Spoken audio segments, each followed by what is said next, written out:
I always had this vision in my head that one day I would visit Rome, and it would essentially be the equivalent of the day of Julius Caesar, right? These magnificent structures. I'm talking, the Colosseum. It would be this beautiful place, this lush, vibrant environment filled with rich history and interesting people.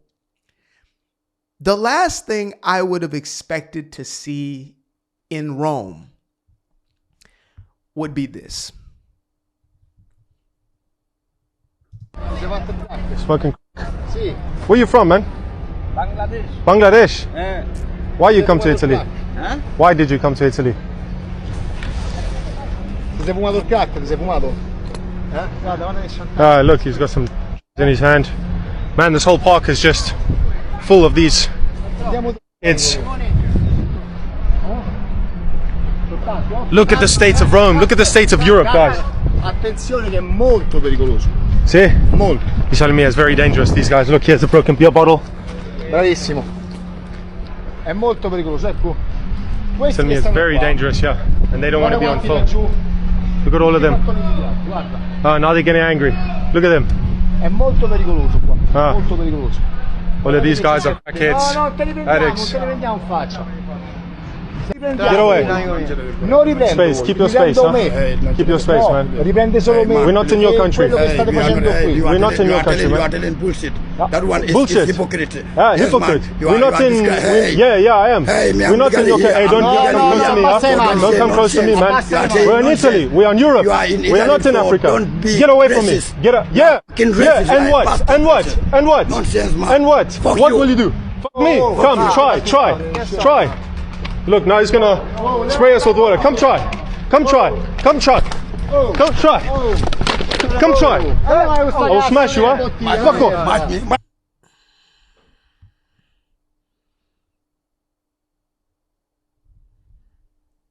Right outside the Vatican. Now look, I'm well aware as well as accustomed to The Walking Dead. See, I grew up in a place known as the Bay Area. I grew up in San Jose, California, and spent quite a bit of time out in the city, San Francisco. And from the time I was a kid to the time I was in my 20s, let's just say San Francisco went from a place that you would not mind spending the afternoon with the family. You felt relatively safe walking around, doing your thing on the wharf, whatever, right?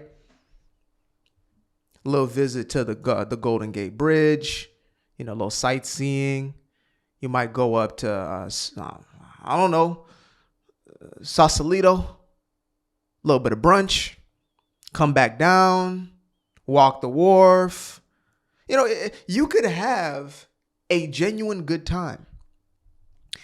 The San Francisco I knew before leaving California was nothing short of an absolute shithole. And I'm not saying that to be provocative.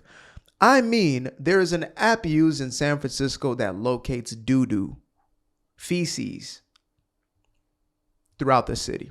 And you can make money by picking up human feces. Or you can just avoid the feces. Smells like piss. Sometimes smells like feces. Unkept. And yet you're still paying $4,000 for a one-room apartment. That's the state of San Francisco. Now, you may think to yourself, well, what led to, such a otherwise beautiful place? It's the same thing that's happening to Rome. A place that used to be in and of itself, I believe, one of the biggest tourist attractions, and maybe still is. What's happening there is what's happening in much of Europe, is what's happened in America or United States, what's happened in Canada. It's the fact that y'all, and I'm talking to Westerners, quote unquote white folk, y'all were so afraid of being labeled as a racist, as a bigot, as xenophobic, or whatever other titles that they put on you, that you said, you know what, let's just let these people in. Now, maybe not you, but your counterpart, right? Your more unhinged, liberal-minded counterparts. They said, you know what, let's just go ahead and let them in. They're struggling. They're suffering. Let's just, to forget the vetting process and all that. Oh, and by the way, we may very well get them as a voting base if we just give them free shit. And, we turn them into some version of a citizen. Just enough to get their vote, of course, because we care so much about them. This is purely altruistic. It's about them. Nothing to do with us as those who are out to gain power. Nothing at all. Those who would rather see our cities, our states, our provinces, our countries destroyed, people destitute, living in abject poverty just so long as we can rule. Like there's a quote that reads, an evil man would rather rule over the ashes than like to see people prosper. Something like that. Somebody out there is going to give the correct quotation, but they would rather rule over ashes and have power than not have power and, have people thriving. And so that's what we're seeing here. There's a mixture of what Dr. Gadsad calls suicidal empathy with a mixture of, politics. And so here we are. Now, when I first saw this guy who's filming the video, he actually was in, I believe, another location. I think it was in Italy, actually, now that I think about it. Let me go ahead and pull this up. And essentially, he was asking the question, what the hell has happened to Europe? What the hell is this?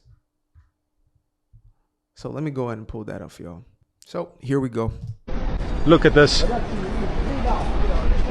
Look at the fucking state of the city.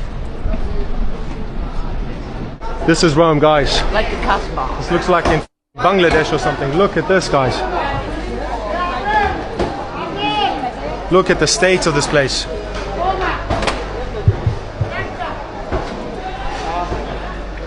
Look at this, guys. This is Rome. This is Europe.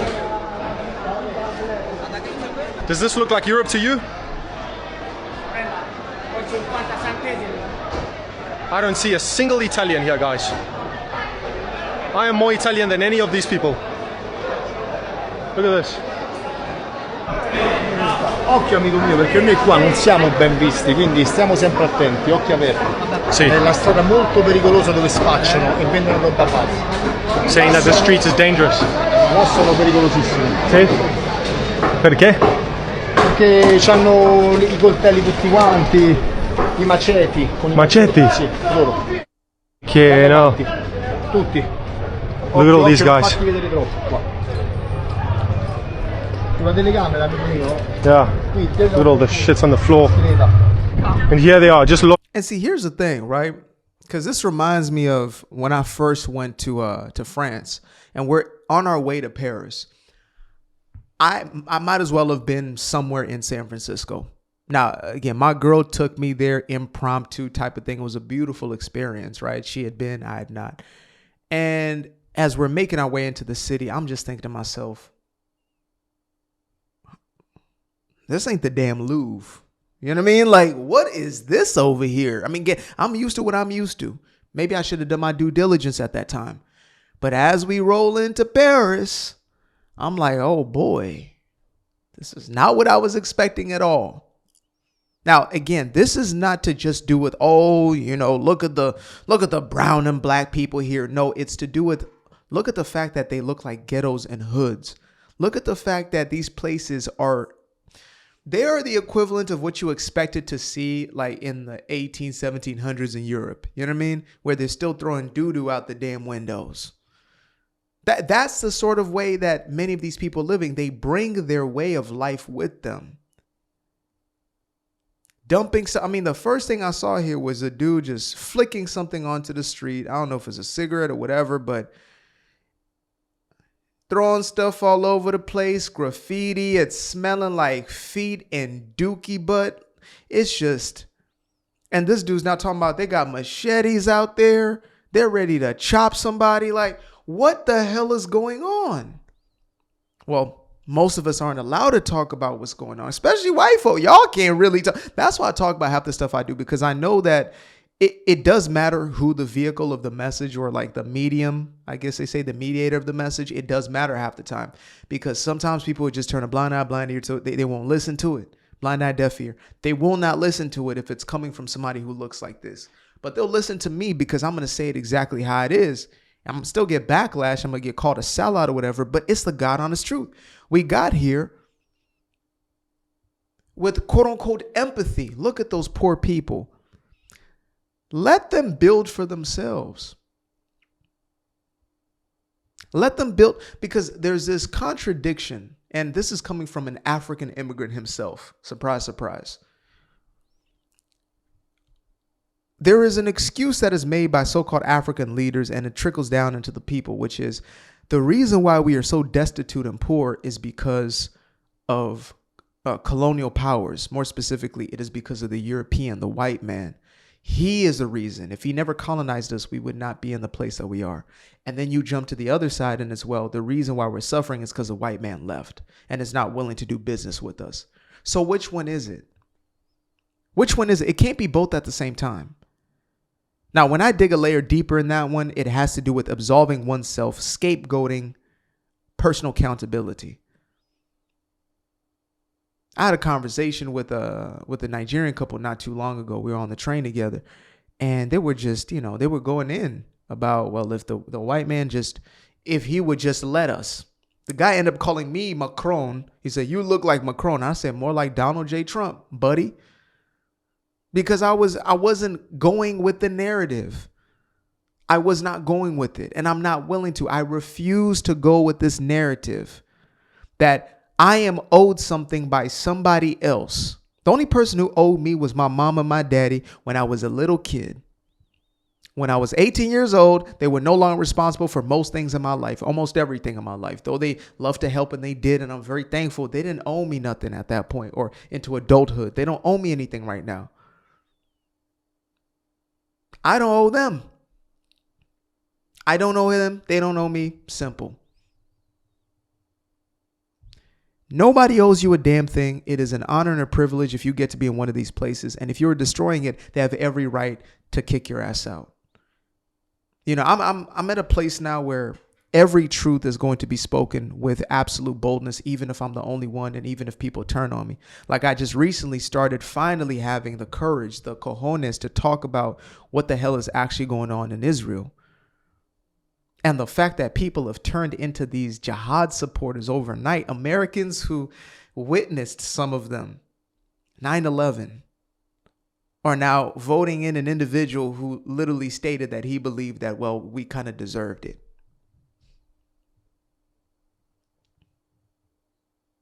So yeah, when I see humanity going in one direction, and I know in my heart of hearts that it is wrong, even if it means everybody turns on me and I'm going to stand by myself, I'm okay with that. And I read in my comments on a video I recently put out, those words, they just stuck with me. It's, again, be okay with being the only one, because you know it's right and you know it's true. So it's not about being a racist or xenophobic or any of these things. It's about being honest and saying, no, diversity is not our strength, or the version that they've sold us of diversity. That's not our strength. Diversity of thought, ideas that are going to push us forward, that are going to continue to propel us. That's the diversity we need. And if it comes in different skin colors or not, doesn't matter. That's how we got to the place that we are. And if you don't like that, you don't like the shared language that is the English language, you don't like shared culture, you don't like these things, then, and you don't want to assimilate, then don't go. Don't go, because you're just turning that place into the place that you came from. And that serves nobody. Now you're trying to run over to another place. That's what, like, the communists do, the lefties. Like, oh, we're going to ruin and completely obliterate our city, and then we're going to run to another city. Oh, sorry, California. Let's go to Texas. Sorry, Austin. Let's go to Florida. We have to be steadfast and resolved in standing up for ourselves and what we believe in and what we stand for. Doesn't mean acts of violence, but sometimes it is going to be defending yourself. Hopefully it doesn't have to lead to that. Ideas must be the winners at the end of the day, because it's ideas that got us here. It's propaganda that got us here. So it's going to be ideas to get us out. Simple. Appreciate you guys for tuning in. Now, if you'd like to stay around, make sure to click that little subscribe button down there, or you can show some love by going to the description below and clicking on the button titled Buy Me a Coffee. Leave a little something there, or click on the Cash App. Leave a little something here. Till the next time, peace.